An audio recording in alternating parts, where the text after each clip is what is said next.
Everybody, Rich with Prep U down here in the bunker. My voice sounds a little weird.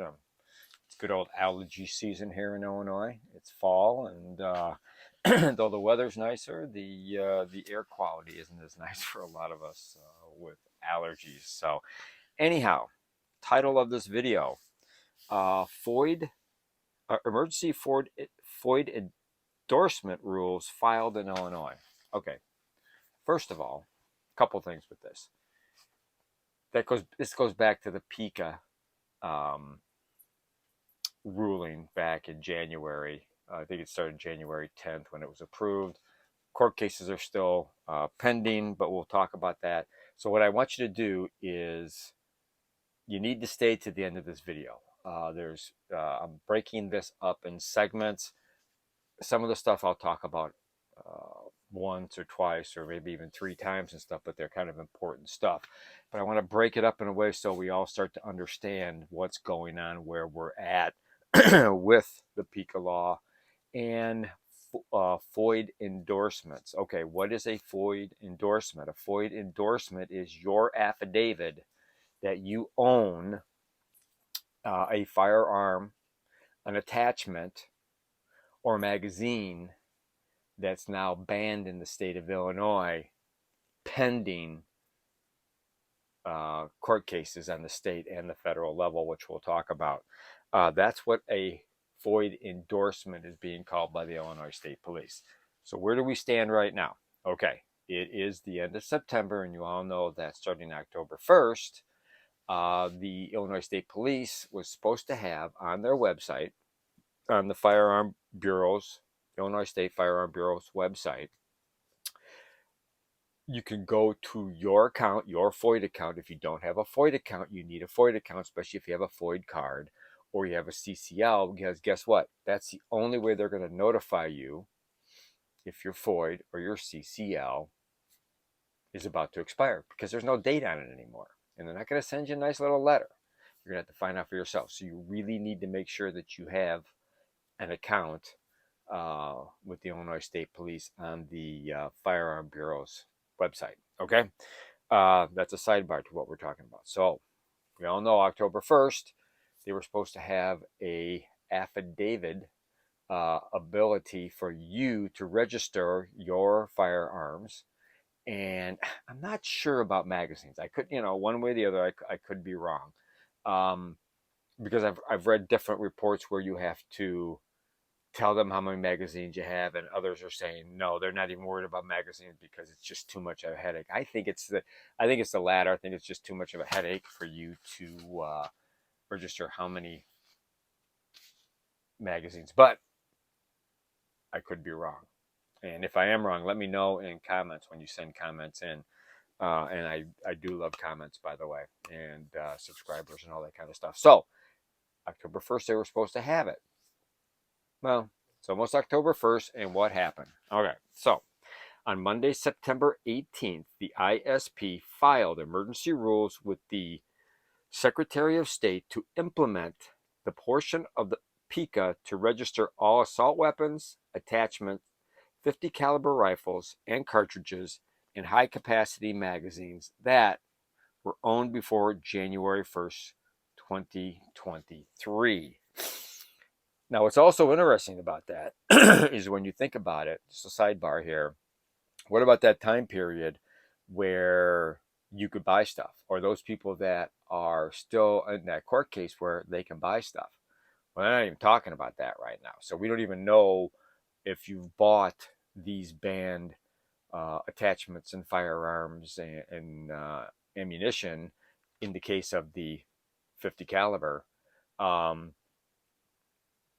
Where their stance on that is. We have heard earlier that with that 1 week period where people got to the store, bought the stuff that was banned, were able to get to it in 72 hours or get it in 72 hours.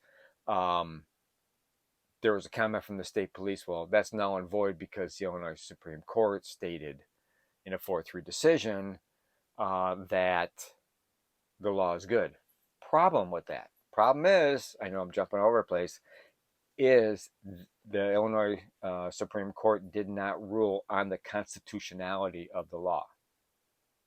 So, Illinois State Police have been pretty mum about what they're doing about those firearms and magazines and stuff like that, and ammo that was purchased in that short time period. And we all are, I'm kicking myself in the butt for not getting stuff during that time period.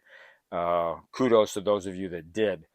Um, so it's like mum's the word, because even the Supreme Court ruling isn't totally set yet. Okay, so here's the thing. These emergency rules are only good for 150 days. Well, what happens after 150 days? Well, within that 150 days, it has to be replaced by permanent rules or repealed. Okay, I don't know if after, 150 days, it doesn't say it goes away. But within that 150 days, it has to be repealed. Well, what happens if it comes up to 150 days and it's not replaced by permanent rules or repealed? I don't know. I don't know. Maybe you lawyers or state senators or whatever out there that think you know what's going on, you could let me know.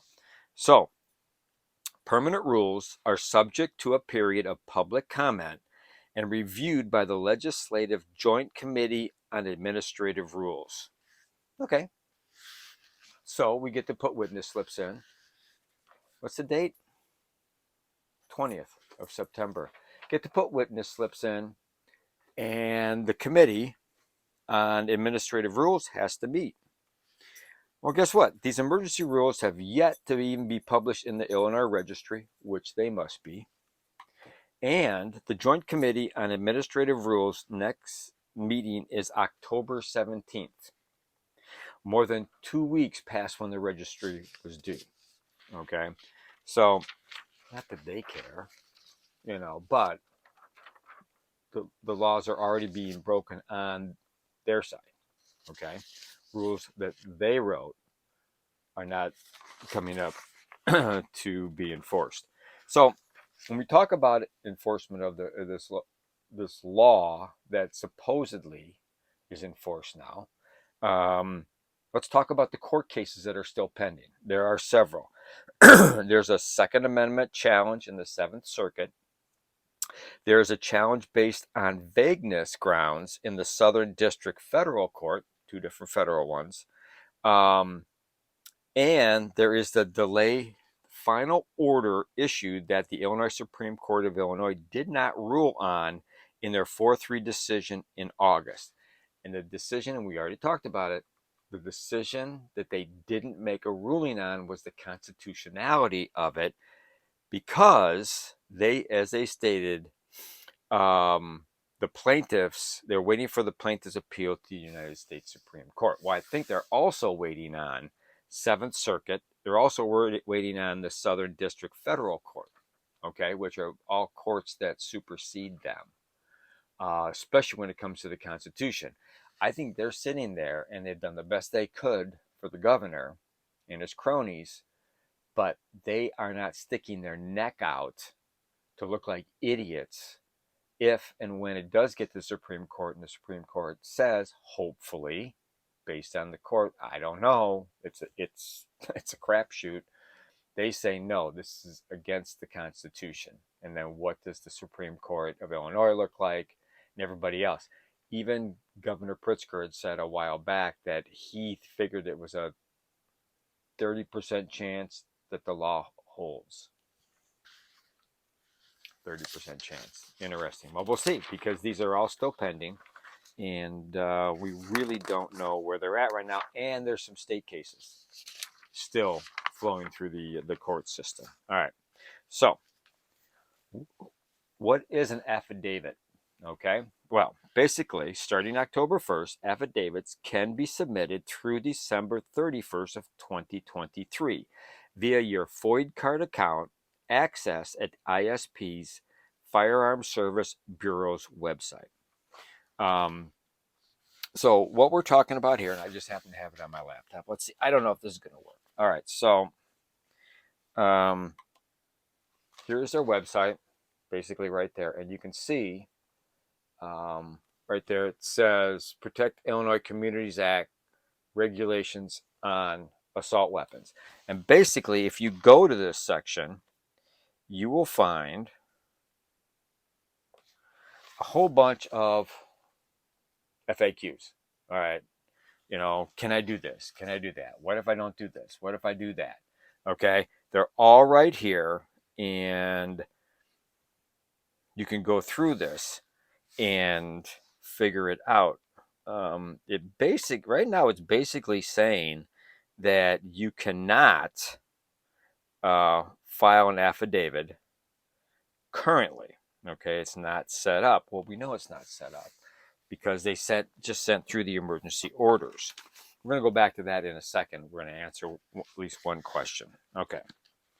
So you can also go, like I said, to the FAQ page for additional information. If you have anything about what I said or I'm saying, you could double check with the state police. You can also call them. All right, here's something that I didn't even know about. Okay, not that I'm a know-all, not Karnak or anything like that.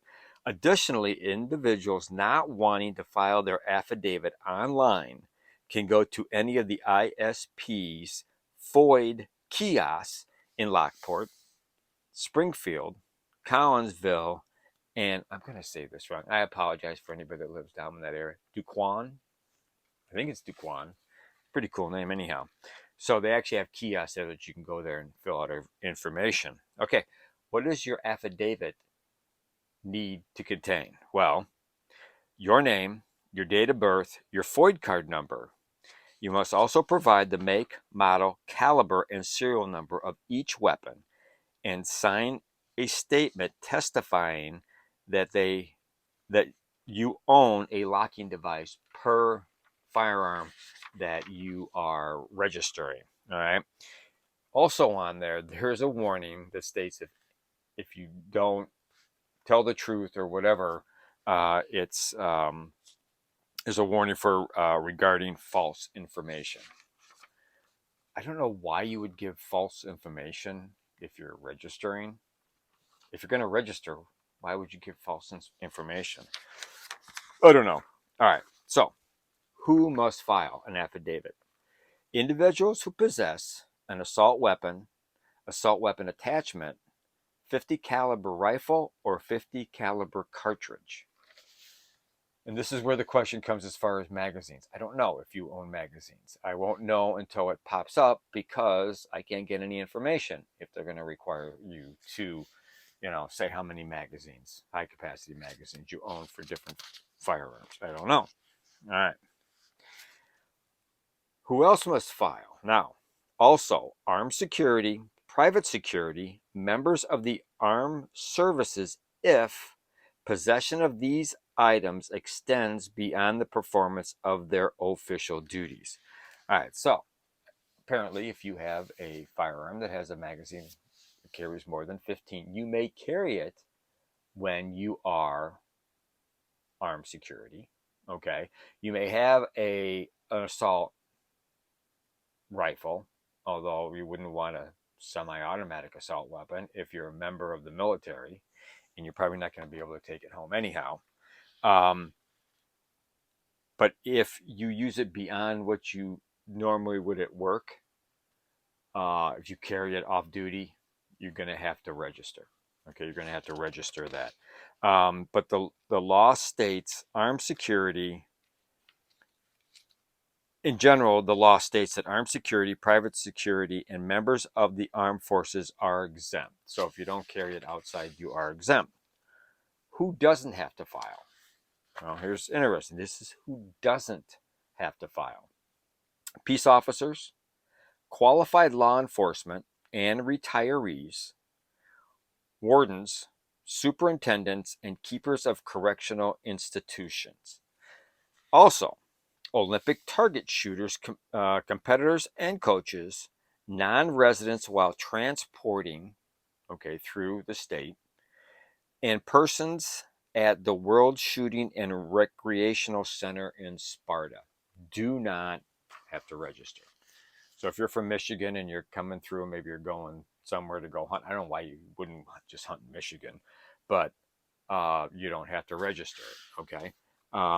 I would suspect that if you're from a different state and you're bringing it here to hunt, which you wouldn't, because in the state of Illinois, you cannot use a rifle. You can only use a shotgun uh, for deer. So it has to be just transporting it through to another state, like if you're going from Indiana to Wisconsin or something like that. But I had a question, and it just so happens it's answered on here. And that question is, if I can get back to it here, about a laptop that doesn't have touchscreen. Who is included in the qualified law enforcement as an exempt group from the assault weapon large capacity regulation, ammunition regulation? Well, lo and behold, you click on that FAQ and you get a whole nice, I hope you guys can see that. You get a whole nice little explanation, but what is qualified law enforcement officer? You can read it yourself. I'm not going to read it, but I was wondering, peace officer, qualified law enforcement. I thought they were the same, but they are not. Okay. So it's all listed here. So if you're wondering if you're a qualified law enforcement or retiree, which means there's a whole bunch of really old police officers who don't have to register their stuff, which would have been my father if he was still alive. God rest his soul. But so that's some of the thing the FAQ is going to answer. It's going to answer stuff like that. And what do you do with your firearm if you want to get rid of it? Who can you sell it to? So those are the people that don't have to file. Okay, I know there's a little wonky there for a little bit, but basically who don't have to file: peace officers, qualified law enforcement, and retirees, wardens, superintendents, and keepers of correctional institutions. So that's who files, who doesn't file. Okay, what if you don't file? What if you say, I don't have one? Well, and I don't have one, so I don't have to worry about filing. I mean, all my firearms are my pistols are all, most of mine are 45, so I'm talking 8 and 10 rounds. My 9 mils they're small for carrying, so they're under 10 rounds. I've got shotguns and bolt action rifles and stuff like that, but I don't have to worry about filing. We won't go there. My brain was just kicking some stuff off. But what happens if you don't comply? The first offense is a Class A misdemeanor.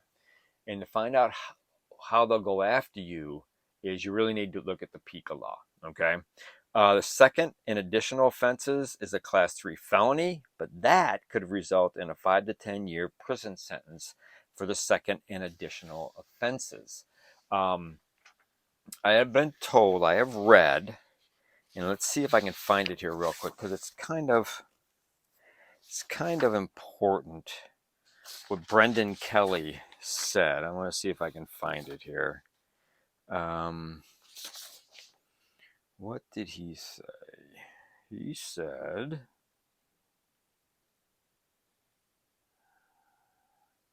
see, now I'm not going to be able to find it, and it's going to make me really mad, because it was a back and forth with a couple of reporters. So to do the process as outlined in the legislation, Kelly said, so they can keep those firearms. The information is on file with the Illinois State Police pursuant to the statute.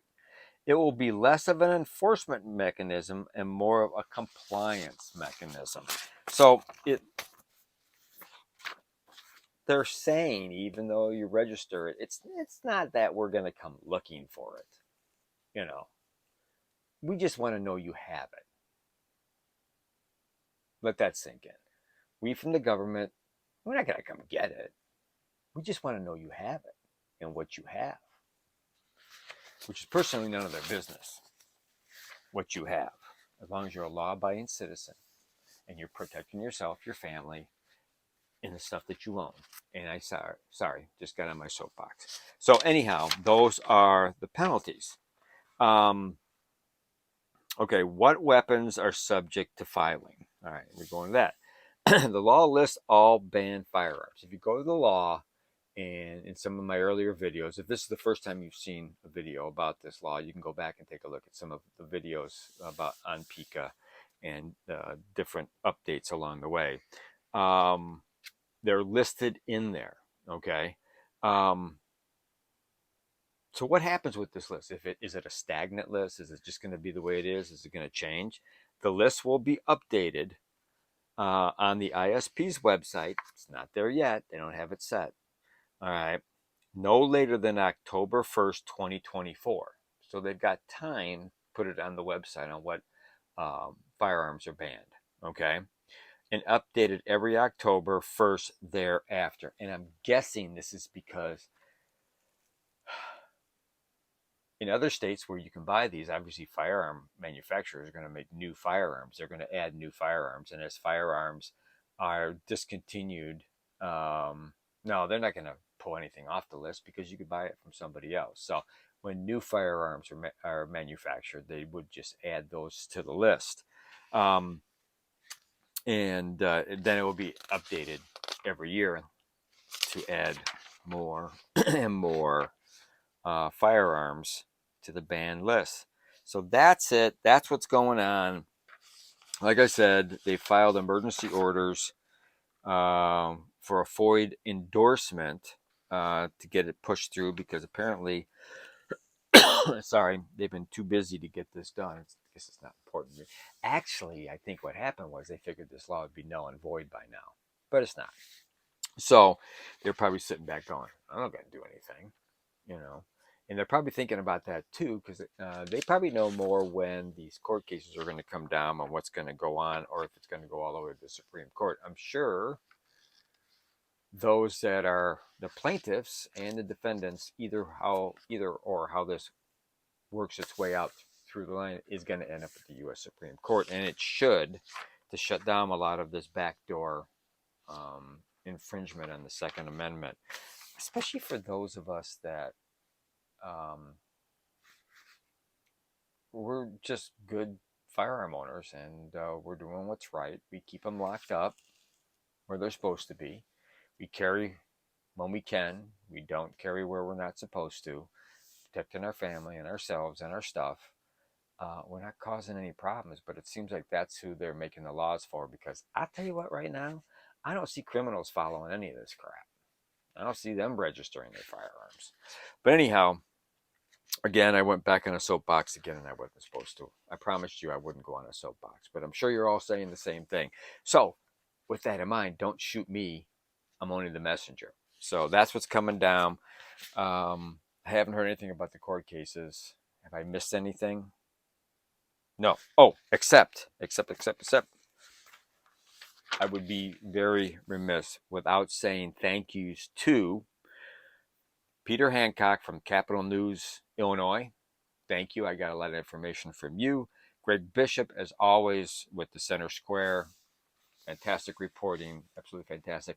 Actually, Greg Bishop, I know for a fact that if you go on YouTube, you can call up Greg Bishop's YouTube site and watch all the videos that he does, because he's not only a print reporter, but he also does videos on YouTube.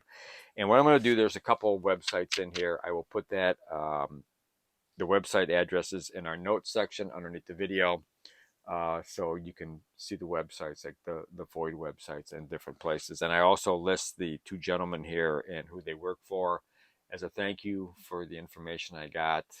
There are some other miscellaneous websites that I got information from, and ISP. You can always go to ISP and figure it out.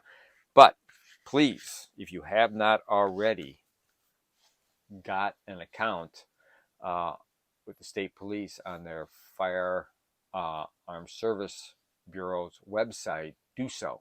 Because if you have a FOID or if you have a CCL, that's how you're going to be notified when they are due for renewing, because the state's going to want their money. And as far as I know, they're not going to send you any other kind of notification. Because if you have that website, though, and you have that account, you will give them your email address, and they may send something to you in email. They didn't send me. I just knew it was time to do it, and I did it. But you can check all kinds of updates, too, from that your account on that website. So there you go. That's the latest news.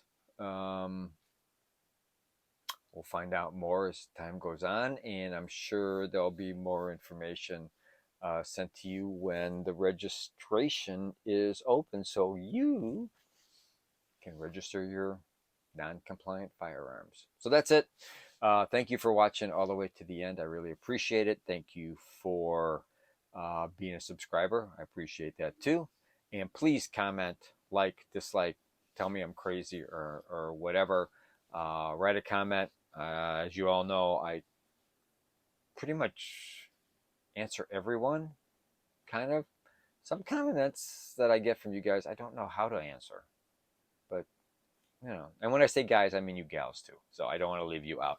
So anyhow, from the bunker, Rich saying adios, be safe.